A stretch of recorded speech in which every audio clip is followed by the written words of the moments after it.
Selamat siang, jumpa lagi dengan Denok Ayu Novel. Bagaimana kabar sobat semua? Sebelum kita mulai cerita ini, ayo kita subscribe, like, komen, share dan nyalakan loncengnya untuk mendapatkan notifikasi terbaru ketika Mimin mengupload video barunya.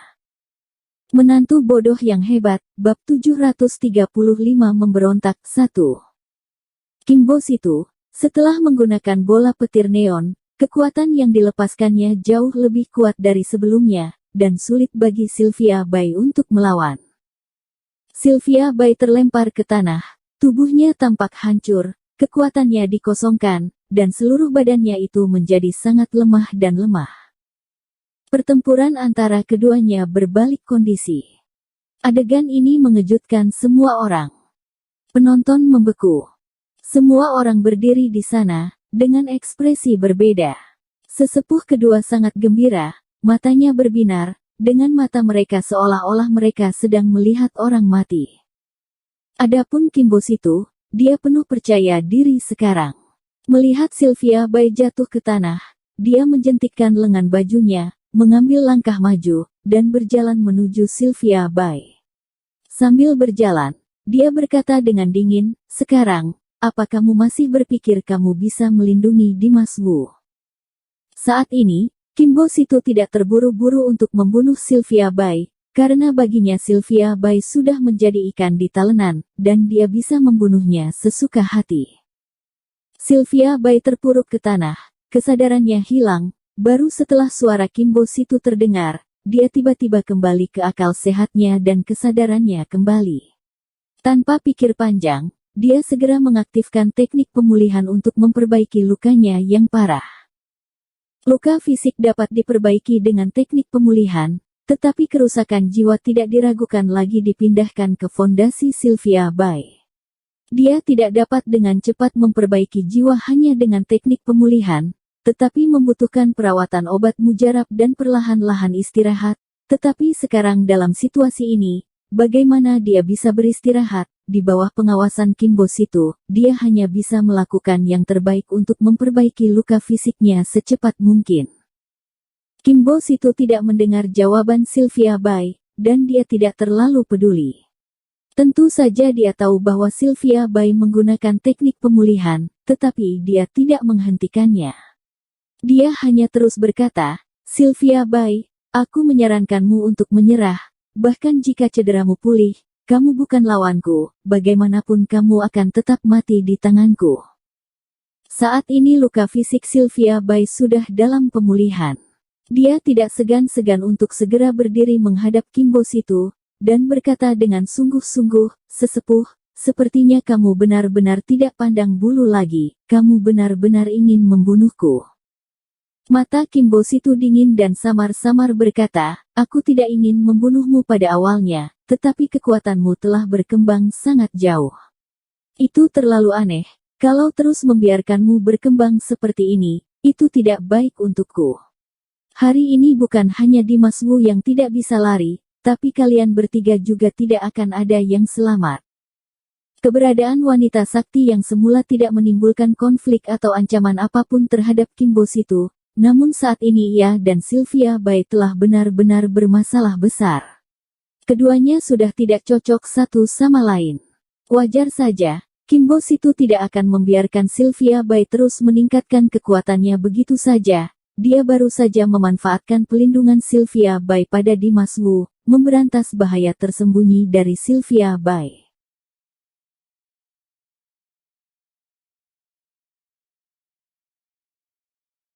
Menantu bodoh yang hebat, bab 736 memberontak 2.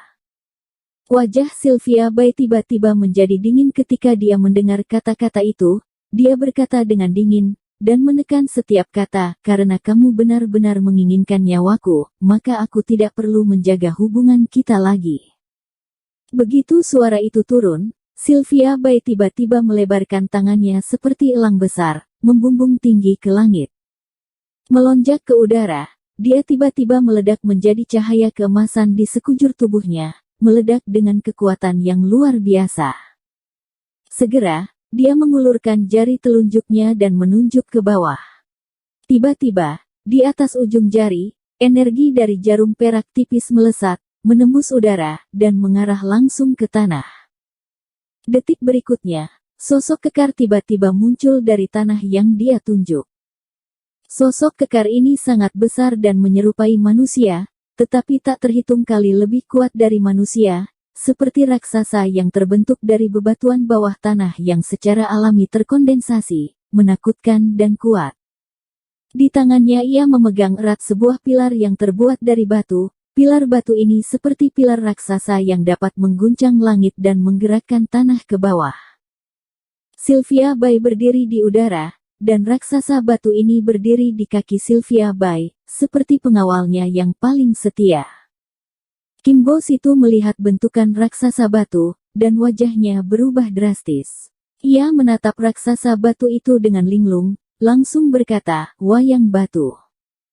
Bola mata sesepuh kedua juga kaget, dan berkata dengan kaget, "Bukankah ini yang digunakan Larvis Wu saat dia membuat kerusuhan di Sekte Tianqi?" Frankie Yin juga tampak kaget.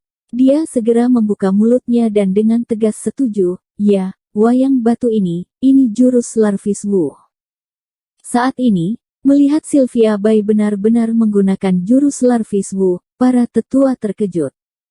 Dimas Wu di samping tiba-tiba mendengar ini dan ekspresinya tiba-tiba berubah. Dia memandang Sylvia Bai dengan tidak percaya, dan kemudian ke boneka batu yang muncul dari tanah. Dalam benaknya, pikiran yang tak terhitung jumlahnya melintas ratusan kali dalam sekejap. Setelah beberapa saat cemas, Kim Bo Situ tertegun. Dia memandang Sylvia Bai dan berkata dengan dingin, "Tidak heran kamu telah meningkat begitu banyak dan kamu telah mempraktikkan begitu banyak teknik rahasia yang tidak diketahui. Ternyata kamu belajar dari Larvis Wu." Sampai saat ini, Situ Kim Bo tidak tahu mengapa Sylvia Bai tiba-tiba menjadi begitu kuat, dan mengapa dia mati-matian berusaha melindungi Dimas Wu, seorang manusia di muka bumi. Ternyata semua itu karena Larvis Wu. Ini adalah akhir dari masalah, dan Sylvia Bai tidak lagi menyembunyikannya. Menghadapi pertanyaan Kim Bo Situ, Sylvia Bai langsung menjawab, "Ya, aku belajar darinya." Mendengar ini, otot-otot wajah Kim Bo Situ langsung menegang, dan ekspresinya menjadi sangat mengerikan.